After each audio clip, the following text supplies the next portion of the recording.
আপনার ছেলে কেন ওইভাবে চুল কাটবে? আপনার ছেলে ইহুদিদের সাথে মিশে যাবে কেন? ও খ্রিস্টানদের সাথে মিশবে কেন? ও নাসারাদের নীতি গ্রহণ করবে কেন? এই যুবক, তুমি মনে রেখো, কাল সকাল হতে হতে তুমি এই মাথার চুলকে কেটে পরিবর্তন করো। ইহুদি খ্রিস্টানদের পণ্যতে তুমি লাথি মেরে দাও, ইহুদি খ্রিস্টানদের নীতিতে তুমি লাথি মারো, ইহুদি খ্রিস্টানদের পণ্যতে তুমি লাথি মারো, ইহুদি খ্রিস্টানদের নীতিতে তুমি লাথি মারো। তুমি মনে রেখো, ইহুদি খ্রিস্টান শুধু পরিকল্পনা করে, তোমাকে কখন সুযোগ পাবে আর তোমাকে কেটে কচুকর্তা করে কেটে তোমাদের কালিয়ে চোখে নদীতে ভাসিয়ে দেবে। এটা তাদের চক্রান্ত। ও তোমাকে একটুকু পছন্দ করে না, তুমি শুধু তাদেরকে ভালোবাসো, তুমি তাদের ফ্রি ফায়ারকে ভালোবাসো, তুমি তাদের পাবজিকে ভালোবাসো, তুমি তাদের ওই লুডুকে ভালোবাসো, তুমি তাদের দাবাকে ভালোবাসো, তুমি তাদের ক্যারাম বোর্ডকে ভালোবাসো। এগুলো কার সৃষ্টি? সব এগুলো ইহুদি খ্রিস্টানদের তৈরি, এগুলো সব ইহুদি খ্রিস্টানদের সৃষ্টি। আর আপনি তাদের জিনিসকে এত ভালোবাসেন কেন? আপনাকে ওরা একটুকু ভালোবাসে না, এক কিঞ্চিত পরিমাণ আপনাকে ভালোবাসে না। যদি সুযোগে আপনাকে পেয়ে যায় ইহুদি খ্রিস্টান, কোনোদিন আপনাকে কচুকাটা করে কেটে আর নদীর সাথে ভাসিয়ে দেবে নদীতে আপনাকে। তার নাম ইহুদি, তার নাম খ্রিস্টান।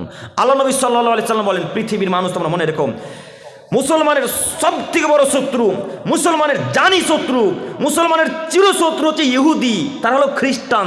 তারা কখনোই তোমার বন্ধু হতে পারে না, আপনার বন্ধু ইহুদি কখনোই হতে পারে না, আপনার বন্ধু কখনোই খ্রিস্টান হতে পারে না। আপনি কেন তাদের সাথে চলাচল করেন? কেন তাদের নীতিকে গ্রহণ করেন?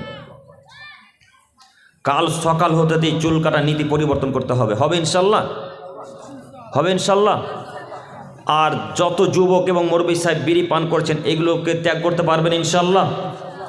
আপনি বিশ্বাস করুন, আজকে এগুলো হটিয়ে দেন, আপনি বিশ্বাস করুন, আপনি এখন যদি তওবা করে নেন তো ইনশাল্লাহ জান্নাত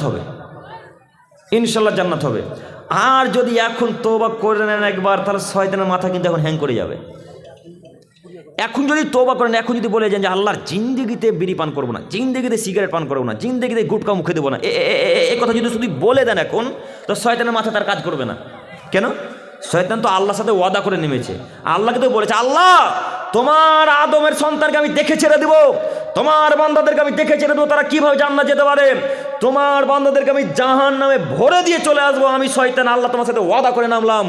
আল্লাহ তখন বললেন, আচ্ছা আজাজিল, যাও, তুমি আমার বান্দাদেরকে জাহান্নামে যদি নিয়ে যেতে পারো নিয়ে চলে যাও। আমার বান্দা যদি হাজার পাপ করে, আমার বান্দা যদি পাপ করতে করতে করতে করতে করতে করতে করতে যদি আসমান পরিপূর্ণ পাপ করে, আমার বান্দা যদি পাপ করতে করতে করতে সারা পৃথিবী পরিমাণ যদি পাপ করে, আর সেই পাপে যদি শিরক না থাকে, আমি আল্লাহ তাআলা কিয়ামতের মাঠে তার সব পাপকে ক্ষমা করে দেবো। সুবহানাল্লাহ বলতে পারেন না? আমি আল্লাহ তাআলা সব পাপকে ক্ষমা করে দেব। আল্লাহ সব পাপ ক্ষমা করে দিতে পারেন। শয়তান ওয়াদা করে নেমেছেন, আপনাকে জাহান্নামে ভরে দিয়ে চলে আসবে, তার নাম শয়তান।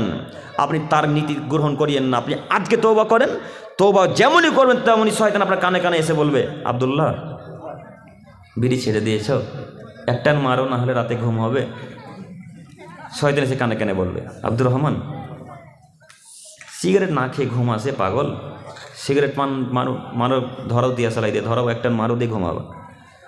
তখন আপনি ঠিকই শয়তানের কথা শুনে আস্তে আস্তে আস্তে হাতটা ওই বিড়ির প্যাকেটের দিকে চলে যাবে। তো এখন আপনার করণীয়, বিড়ির প্যাকেটের দিকে যখন হাতটা চলে যাবে, তখন লাফ দিয়ে উঠে গিয়ে বলবেন, শয়তান তোমার মুখে আমি লাথি মারি, আউযু বিল্লাহি মিনাশ শাইতানির রাজিম। শয়তান আমি তোমার মুখে লাথি মারি, আমি আল্লাহর সাথে ওয়াদা করেছি আমি জিন্দেগি তার কোনোদিন বিড়িগুলো গুটকা পান করবো না। বলতে পারবেন না এইভাবে বাক্য? বলতে পারবেন না? ইনশাল্লাহ হবে। তাহলে আজকের পর থেকে